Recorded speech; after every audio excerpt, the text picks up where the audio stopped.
All right, well, continuing our online instruction stuff. Again, it's like I'm actually there. And it's weird because I'm wearing the same sweater as I was in the last video. It's almost as if it's the same day.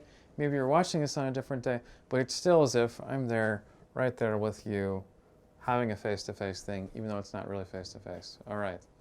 Hope everybody out there is doing okay, keeping healthy. Hope your family members are doing good. Um, so today we're going to talk about angular momentum. So again, we have a lecture and a worksheet, and the two are fairly closely coupled. So I'll get into it before too long. Hopefully, you've worked through the lecture we just did on torque, sort of continuing to talk about torque and the different kind of problems that we can do related to that. So this is going to be kind of a little bit of a new topic, but very much connected to torque in some ways. And so just to kind of remind you where we've come from, we talked about momentum, and we introduced it with situations where we do not know what the force is as a function of time. We don't know what the force is as a function of time. We don't know what the acceleration is as a function of time. But we still, society still has an expectation that we'll be able to provide them with some insight. And so what we do is that we think about that, all right, well, we don't know what the force is as a function of time, but we do know that the force as a function of time is related to the acceleration as a function of time. If you add up all those accelerations and all those forces, if you think about it carefully enough, you can conclude that there's a relationship between the initial velocities and the final velocities of two objects that are interacting with each other. Again, we don't know exactly how they interact with each other. We don't know exactly what the force was as a function of time, but we do know that whatever it was, it must have happened in a way that Newton's third law is still happening, and if we take that law seriously, we can come up with clever stuff like this. And so that's been the discussion of momentum thus far. I mean, I know that goes a few lectures back. That's not so connected to the torque stuff. But in any case, this is the idea of momentum. And the idea of angular momentum is similar in spirit. There are situations in which there is some sort of torque as a function of time, but we don't know what the torque is as a function of time. Maybe we do know what the velocity was of some object coming in, or we know some initial angular speed. So we know some things, but what we don't know is the detailed torque as a function of time. Not everything in the universe has accelerometers on it that we can get that data back and try to figure out what's going on. And so we still need to be able to make headway in these kinds of situations, which is what we're going to do today. So here's an example. So silly putty versus a merry-go-round. So we're going to throw a silly putty at a merry-go-round like so, and it's going to stick to the merry-go-round and cause it to rotate around like that. Country's best clip art, if you ask me. But so let's think about how this works. So you have, if it's silly putty, then it's going to stick, right? So the silly putty is going to come in, it's going to stick to one of the bars of the merry-go-round, like this. So it's going to stick. And as it's kind of landing, as it's kind of squishing there, there's some sort of force as a function of time that it applies to that handlebar. And we don't necessarily know what that force as a function of time is, but maybe we do know what the initial velocity is. We know what the final velocity of this silly putty is. And so with only that information, we need to make some headway of how much it's going to actually turn how much it's actually going to turn this merry-go-round thing. I think I just said these things. Yeah, it's not necessarily a constant force that's applied. So the force changes as a function of time. That means that the torque is changing as a function of time. If the torque is changing as a function of time, then we don't, that makes our job more difficult. But we'll try to deal with it the best we can. So here's how we're going to deal with it. And this is always true, by the way, that the net torque is equal to the rotational inertia times the angular acceleration. because the angular acceleration is not constant, right? So the torque is not constant, means the angular acceleration is not constant. We cannot use this equation. And we can also not use this equation either, because these assume that the angular acceleration is not constant. So in much the same way that we were out of luck with, in linear momentum, understanding velocity as a function of time when the acceleration was not constant, well, here we have the same dilemma. It's just that with things are rotating instead of moving it, slamming into each other on a line. Now what are we going to do? All right, well, here we go. Here's what we can do. We can add up the torque in each moment of time. So we can make a plot of the torque. You can say, all right, the torque as a function of time is doing whatever it is. And we can sort of sum up those values as a function of time. But we also know that the torque is related to the force times the lever arm, right? So torque is equal to force times the lever arm, R over here. I went ahead and swapped the order of the delta t here. So the torque is equal to the force times the lever arm. And then the force is equal to the mass times the acceleration. Let me start that over again. All right, so we can add up the torque from each moment in time. So if we have some plot of the torque, maybe I can just draw on the board here. So we have some plot of the torque as a function of time. It might look a little bit like this. There's some torque as a function of time. It might look like this or something. We can sum that up. And so that's what this scary-looking symbol does, is it sums up that torque and tries to figure out what the what's the area under this curve, right? So we know that. We also know that the torque is equal to the force times the lever arm. So here's the force and here's the lever arm. I went ahead and switched the order of the R and the dt there. So we know it's equal to the force times the lever arm. And then we also know the torque is equal to the rotational inertia times the angular acceleration. And so if we sub that into here, then we get this expression.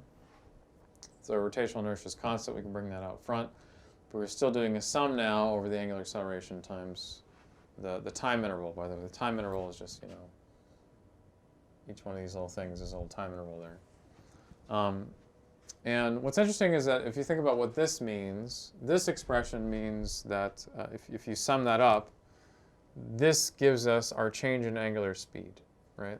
Because this is the angular acceleration at each moment times the amount of time spent at that moment. So that multiplying those two things together gives you the change in angular speed. And if you do that over the whole thing, that gives you the change in angular speed from the beginning to the end. So it gives you something like this. So the final angular speed minus the initial angular speed. So that's good. Now in our merry-go-round case, initially our merry-go-round is at rest, and so our initial speed is going to be 0. Our initial angular speed is 0. But our final angular speed is kind of what we're trying to figure out. So this is 0 in our case. And so that's useful. So all this crazy stuff ends up being something simple. So rotational inertia times final angular speed. And then we also know that the force equals mass times acceleration. So this is related to the acceleration of the projectile. So the force is mass times acceleration. And as we sum up all these little accelerations, then that gives us something. So all these accelerations for each little moment in time gives us the change in velocity, right? And so that gives us, we know the final velocity is 0 because it's, or close to 0 because it's smushing on the merry-go-round. So that should add up to just the initial velocity. And so we have used, F equals ma, that's Newton's third law. So we've used Newton's third law, we used a little bit of math to find a relationship between the initial velocity of that silly putty and sort of the final angular speed of that merry-go-round. So there you go. So to solve for the final angular speed would be something like this. Okay. You notice I did all that without saying the phrase angular momentum. So now let's do this exact same thing with using angular momentum and see if we get the same thing, or roughly the same thing. So this scary looking equation is the angular momentum of this projectile. So this is the silly putty that we're throwing at the merry-go-round. That angular momentum is related to the momentum of the silly putty, the p, and p equals mv, right? And then also this r is the distance to the lever arm. So which is, in other words, the distance from the to the axis of rotation of the merry-go-round. So there you go. So P is equal to mv. So this is the cross product, which we'll talk about in a minute. So P equals mv. And so another way to rewrite this is like that. So the m is a constant, so you bring that out. And so it's r cross with v. So this is the cross product. And the cross product between any two vectors is the magnitude of one vector times the magnitude of the other vector times the sine of the angle between the two. So for velocity, the magnitude of velocity, that's easy. That's just the speed, right? And then the magnitude of this radial vector, this is the radial vector between the silly putty and the axis of rotation of the merry-go-round. Well, that's just the radius of the merry-go-round. So that's not too bad. The sine of the angle is a little bit more complicated. This is the angle between those two vectors, which we'll talk about in just a second. But this scary-looking expression can very quickly be rewritten like that. So the next slide we'll talk about, the angle between the velocity and the radius vector. Before we do, here's a question: what angle gives the largest value of sine theta? So if we were trying to maximize this cross product, what angle would give the largest value? Well, sine goes from -1 to 1, right? So if I draw this out, do it like this, right? So sine goes kind of like this.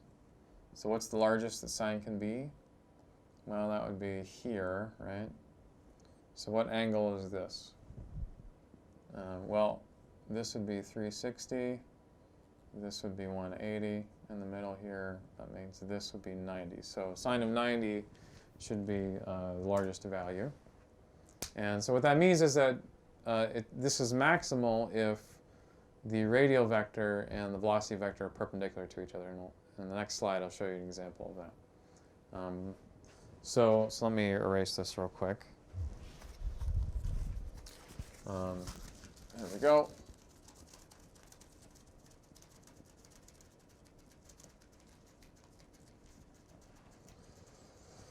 All right. So with the silly putty, so silly putty is going to come in and hit the handlebar of the merry-go-round, right? And so the initial velocity is this way, like that. And then the radial vector, if we assume that the hinge of the merry-go-round is like up here somewhere, then that would be the radial vector.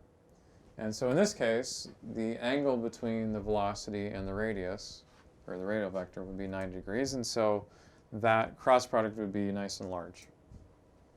Okay? And so this sine of theta would go to 1. And so there you go. So you'd end up with something like that for our silly putty. Maybe not in general, but at least for our silly putty, hitting at that perpendicular angle, that's what you would get. And so that's the initial angular momentum of the projectile. And what we're going to do is we're going to assume that the initial angular momentum of the system is equal to the final angular momentum of the system. So the thing's not spinning. That means that this would be the total angular momentum of the system after the interaction happens. And to do that, we need to appreciate that, so if this is true of projectiles, this is true of things that can spin. So the faster that merry-go-round spins, the more angular momentum it has. The more rotational inertia the merry-go-round has, the more angular momentum it has. And the product of those two is the angular momentum. Initially, though, the angular momentum is 0, right, because the merry-go-round is at rest. And so what's going to happen is that the angular momentum from this projectile, is kind of becomes part of the angular momentum of the merry-go-round. So if I set these two things equal to each other, and I say that the total angular momentum is constant, then I have the initial angular momentum of the ball, the silly putty, plus this MGR. It looks mysterious, just merry-go-round. That's the only thing I could think of that made any sense here. But this is the initial angular momentum of the merry-go-round. Yeah, there it is down there. And then the final angular momentum of the ball, the final angular momentum of the merry-go-round. So initially, the merry-go-round is at rest, right? It's not rotating, so we can set that equal to 0. At the end, technically the ball is not really at rest, technically speaking, because the ball is like moving with the handlebars, so we probably need to keep track of that. Initially, we know this is true. I tried to convince you that that was true a second ago. And then the final angular momentum of the merry-go-round is going to be related to the angular speed of the merry-go-round. So now, a lot of times what happens is that, we have a major league pitcher throwing our silly putty, so we know this is going to be large. But once it hits the, so this is large, the mass of the silly putty is small, right? Mass of the silly putty is small. Once it hits the thing, this velocity is also going to be relatively small. So a small thing times a small thing equals a very small thing. And so typically we'll ignore this part.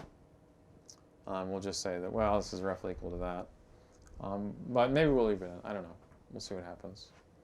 All right, so what we want to do is we want to solve for the final angular speed like we did. And so we do that, and we end up with this. So it's actually exactly the same. This is actually exactly the same expression that we got from sort of thinking about it from like a math point of view and thinking about it from Newton's third law point of view. It's exactly the same expression. The only difference is that there might be a slight correction to it because of the, the ball is still moving too. But again, the ball is very small. The merry-go-round, probably this rotational inertia is probably huge. So I wouldn't worry too much about it. All right, same thing. Now, the total angular momentum is constant when there are no external torques. So this whole thing that I just did, assuming that this was a constant, this is only true if there's no external torque. So for example, if you're spinning in an office chair and I, grab your shoulders and say, stop doing that, that is an external torque, okay? So that's going to slow you down. Or if one of your friends is spinning you up in an office chair and they're sort of trying to go faster and faster, or the merry-go-round, you're standing there trying to get to go faster, faster. That is an external torque. But to the extent that it's just spinning there without anyone sort of like trying to speed it up or slowing it down, in those situations, the angular momentum is constant. So again, for the silly putty merry-go-round problem, if there was like friction on the merry-go-round, so it was like slowing down, that would be an external torque, for example. But the extent to which that it's nice and greased up, we don't need to worry about that. We just can assume the angular momentum is constant. So let's see. Now, another situation where the angular momentum is constant, an interesting thing has happened, is if an object changes shape. So for example, ice skaters, they sort of start with their hands out and they bring it in. And to the extent that, it's frictionless down here, which is not a bad approximation, their angular momentum is constant. And so as they become smaller and smaller, they make their rotational inertia smaller. And so if angular momentum is constant, that means that their spin rate, their angular speed, has to increase and increase. And so this is a nice demonstration of that from figure skating. This is an astronomy professor from the Columbus campus that I know. So this is a video he made for his astronomy class. And so he's bringing in these two hammers, and you can see that he goes quite a bit slower when he puts his arms out than he does when he puts his arms in. And so again, that's because angular momentum is constant. To get approximate, again, this is a relatively greased up situation, and that's just what you get. So if the angular momentum is constant, that means that the initial rotational inertia times the initial angular speed should equal the final rotational inertia times the final angular speed. And so if you were to solve for the final angular speed, that would give you the ratio of the rotational inertia. And a lot of times, if you're not changing shape, that just boils down to like the radius squared initially versus the radius squared finally. If you are changing shape, maybe that doesn't apply, but so for example, white dwarfs. So when stars start to run out of fuel, they're still in a spherical shape, and so they don't change. They don't change to like a cube or a bar when they do that. And so I believe the rotational inertia of a solid sphere is 2/5 mr squared. So it's 2/5 mr squared here. It's 2/5 mr squared on the bottom. The r is changing, but the 2/5 m is the same, and so you can make that approximation there. Again, assuming that the mass hasn't changed much, and it turns out when stars run out of energy, the mass doesn't change by a huge amount especially when it goes down to a white dwarf. So you might be wondering what happened to the rotational kinetic energy.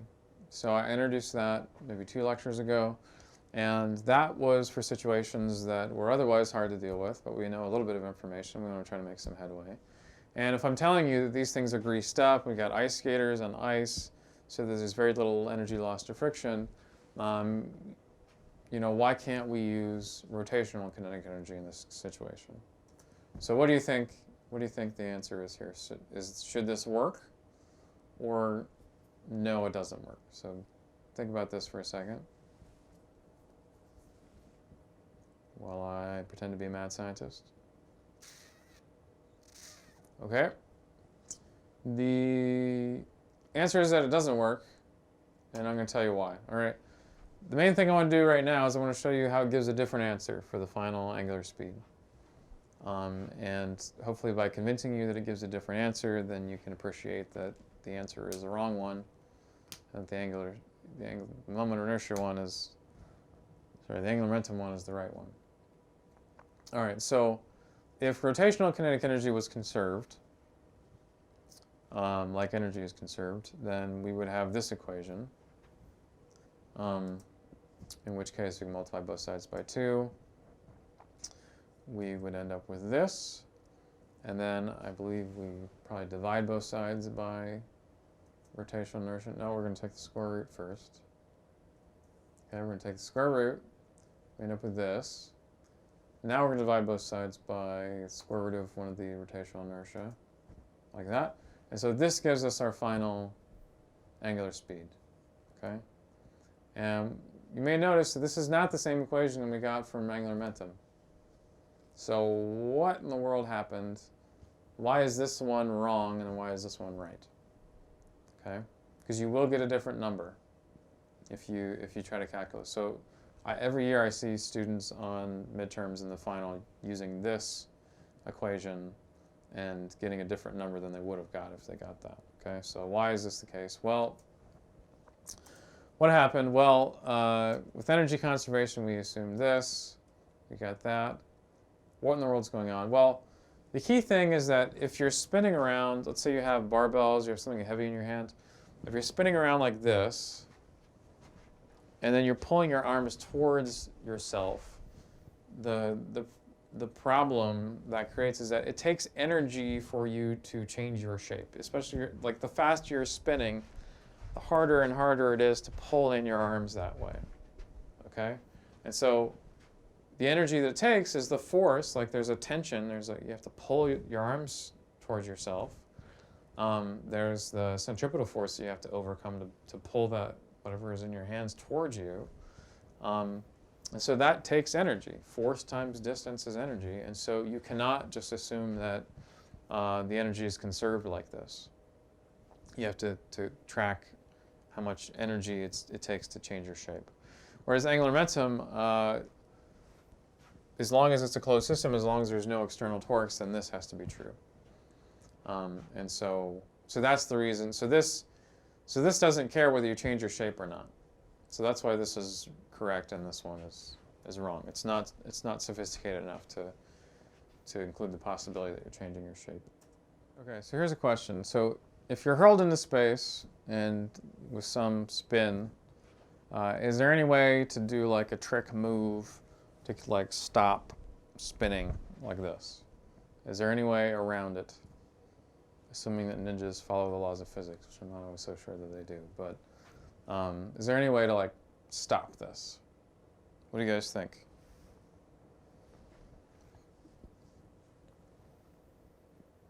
Nope. There's no way to do it. What's the best thing you could do to try to slow yourself down? What do you think out in space? Well, one thing you could do is you could try to put your arms out as far as you can, your legs out, to try to increase your rotational inertia as much as you can, and that will at least slow your spin rate down a little bit. But there's no like ninja kick move that you can do that would like all of a sudden right yourself, because your total angular momentum is constant, and so if you have an angular momentum, there's no external torques. The only way out of it would be if you have like thrusters or something on your suit that can like kind of shoot one way or another to slow you down. Because those thrusters would be, you know, ejecting gas the opposite direction, applying a force, things like that. All right. So Neil deGrasse Tyson, this is back in 2013. He thought that gravity should be renamed. The film Gravity should be renamed angular momentum. He had defined it as the tendency, once set rotating, to keep rotating, unless another force acts to slow or stop it.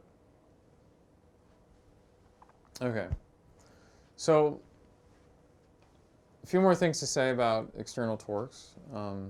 So I've been saying that if there's no external torque, then the angular momentum is conserved. So the following is a mathematical way of saying exactly the same thing, which is that if you sum up all the external torques over here, that equals the change in angular momentum, or the change in time. So that means that if there's no external torques, if this is equal to 0, well, time marches on, my friend, whether you want it to or not. So the only way that this can be 0 is if the change in angular momentum is 0. And so if the change in angular momentum is 0, that means that the angular momentum is constant, like I've been saying. Kind of like that. So there you go. So that's the change in angular momentum is 0, right? So an interesting consequence of this is if we substitute in what we know about the angular momentum, which is this, right? We talked about that before in an earlier slide. A lot of the times, this distance to the axis of rotation is not really changing with time. It's really the momentum that's changing. It's really this p is changing with time. So I can kind of pass this along, right? So I can sort of do this sort of a thing.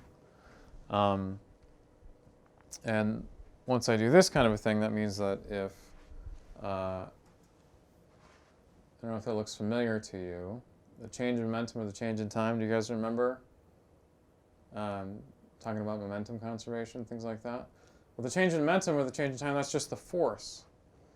And so the external torques equals the distance to the axis of rotation times the force. And so that's the torques is just that distance times the force. So there you go. So way back when, I explained the torque was like this. So it's the perpendicular component of the force times the lever arm. Well, the vector version of it looks like this. So it's a little bit more scary.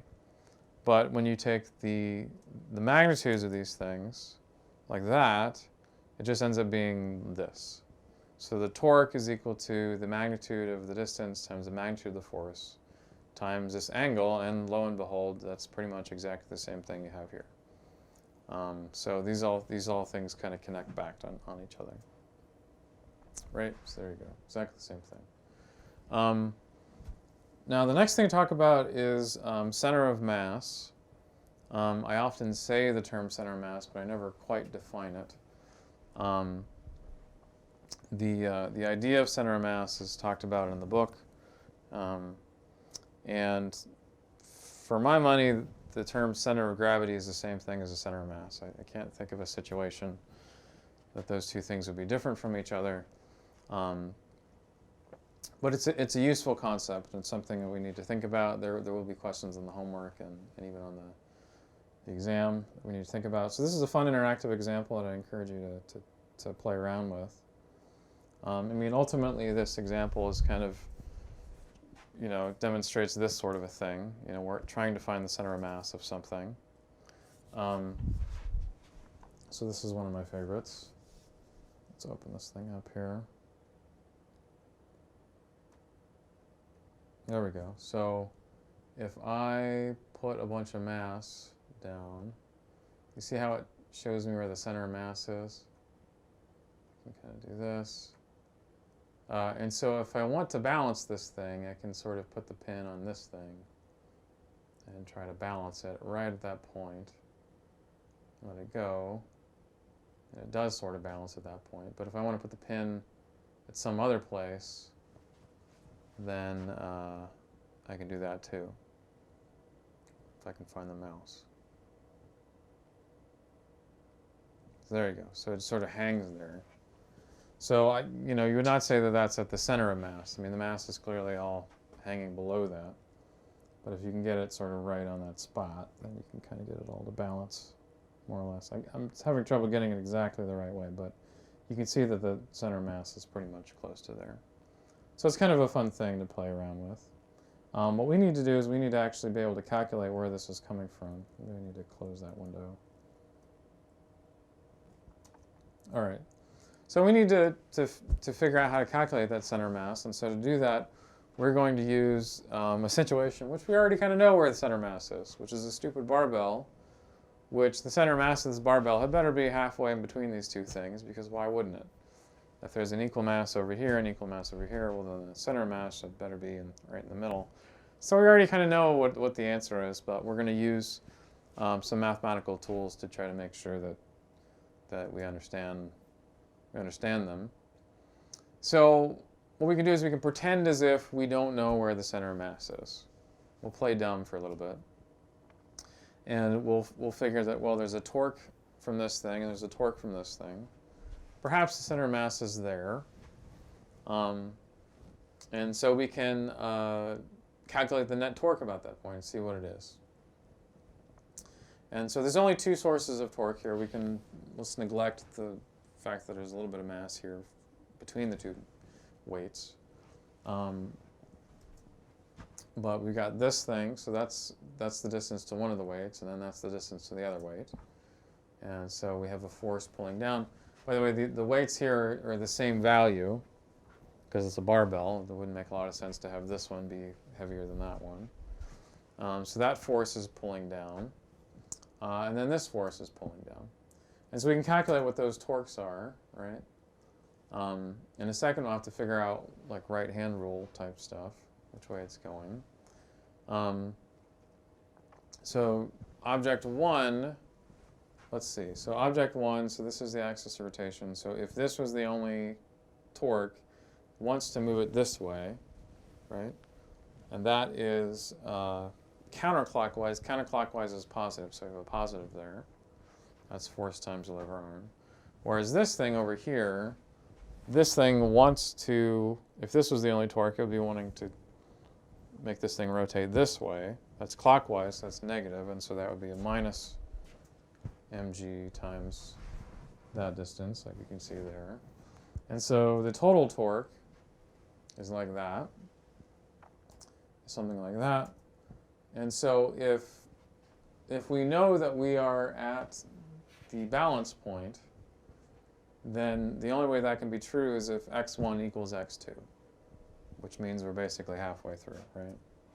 And so that tells us that that tells us that we're at the balance point, basically. It tells us that the center of mass is halfway between those two things.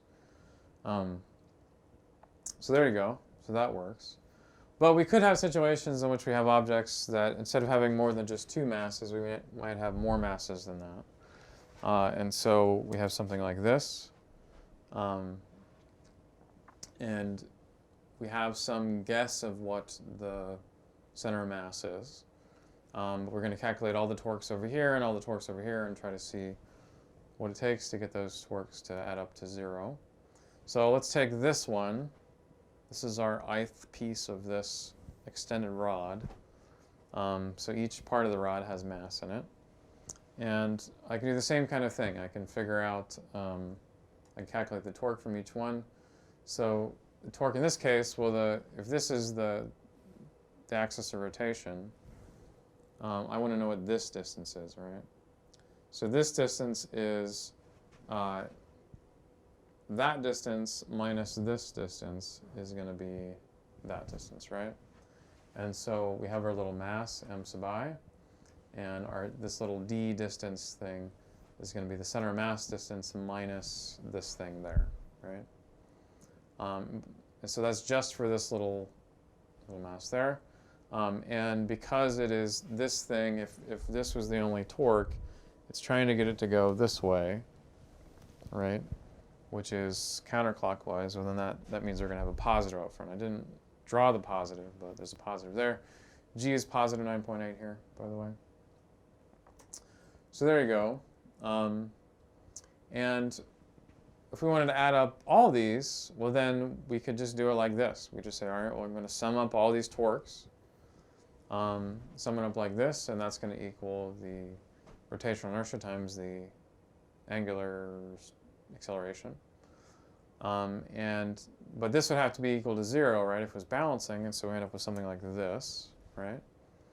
And so we end up with, I mean, assuming all the masses are the same, right? G is the same. It's all on the same planet there. So we can get rid of G. We can divide both sides by G. Maybe the masses are the same. Maybe they aren't. It depends on the situation. We can divide by G. We know all these things are on the same planet.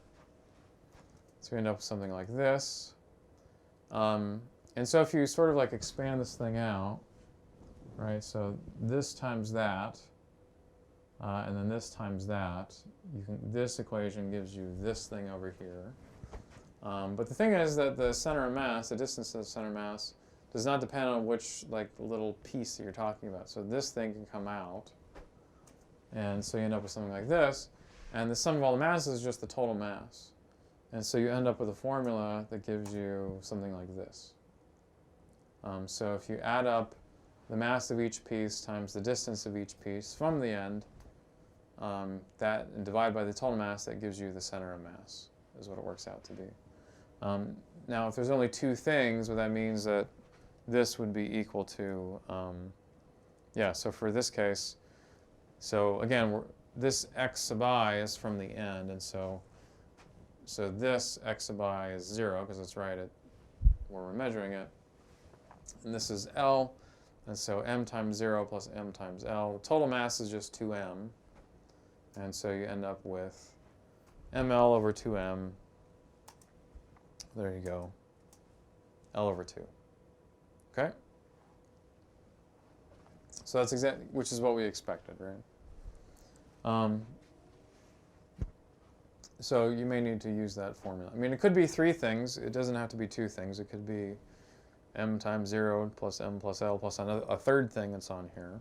So just don't overinterpret that to mean that there's only two things here that we have to worry about. Now, in the group work today, we have a fun thing from, if you guys watch Mythbusters, there's some sort of movie in which they had a merry-go-round, they shot with a shotgun, and so that's what they're doing. And lo and behold, obviously it's on fire because it's cable television, but yeah, they did manage to get a merry-go-round to rotate around. And now you know why the entire lecture was based around merry-go-rounds and silly putty. So in the worksheet, it's similar to what we talked about. The main difference is that instead of having a perfectly inelastic collision that sticks with one of the arms of the silly putty, arms of the merry-go-round, instead the bullets sort of bounce back, which is why they have all these screens to make sure that they don't get injured. And so that is, you have to think very carefully then about the change in momentum of the projectiles, because it does not have the final velocity is not 0. And actually, it's actually going to give more of a shove to the merry-go-round than if it was. So that's what's coming for the worksheet. So again, fill out the worksheet, submit it to the Dropbox in Carmen, and we'll go from there. Thanks.